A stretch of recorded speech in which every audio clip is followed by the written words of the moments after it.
I believe in the power of youth.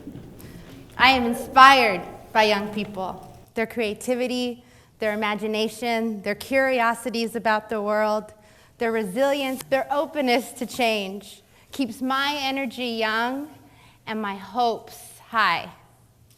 I believe that youth is not just a time period in life, but an attitude we can all embrace, an open, fluid, and adventurous attitude that can help us better adapt to change and to better connect with one another. My work with adolescents and teens over the last decade has been a major part of my own growth and development.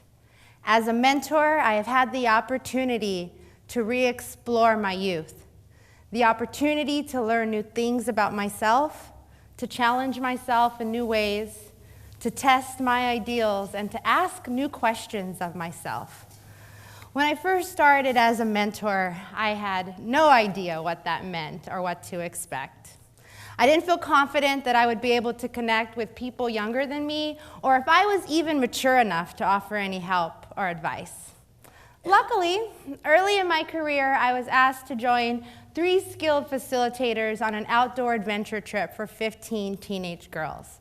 The trip included river rafting and a zip line over the redwoods and rock climbing and a long, long hike. I'm a city girl, and all of these things kind of terrified me, but I went.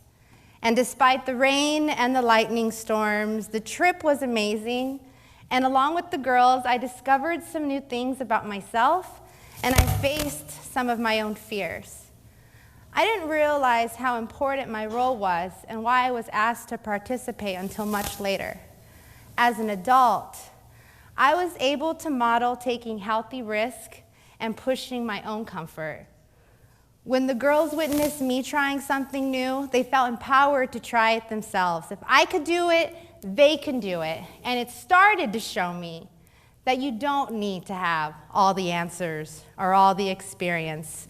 But what you do need is you need to be open to new ideas and willing to try new things, even if they terrify you at first.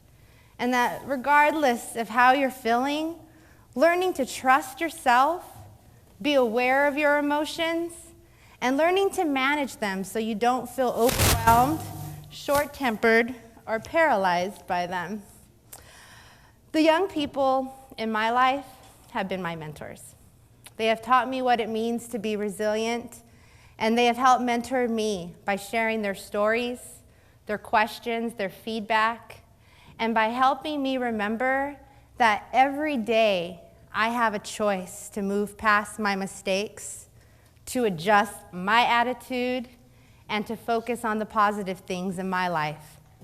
They've also taught me that positivity takes practice, that the truth can be hard to swallow, that we learn the most about ourselves through times of adversity, and that laughter, playing games, having fun, and hanging out with your friends is a necessary part of self-care and personal growth. And if you truly want to connect with the people in your life, you need to drop the mask and be the real you, even if that means feeling vulnerable.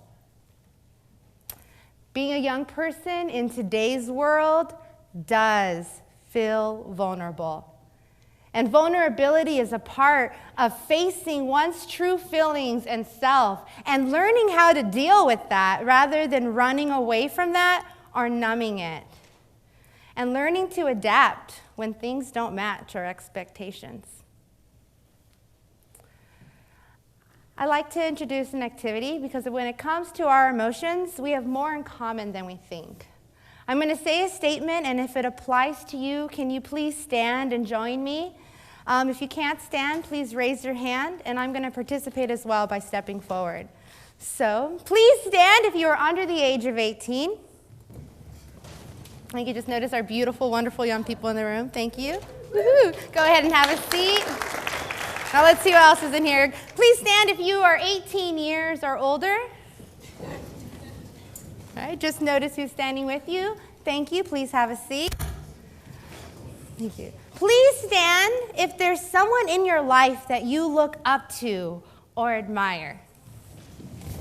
Thank you. Just notice really quick who's standing with you. Go ahead and have a seat. Please stand if you've ever felt scared about the future. All right. Thank you. Just look around and notice all who's standing with you. Thank you. And have a seat. Last one. Stand up if you've ever been excited about something new. All right. So just notice again who's standing with you and go ahead and have a seat. Thank you so much for your participation. So regardless of age or experience, we all know what happy, sad, angry, frustrated, and even joyous feels like.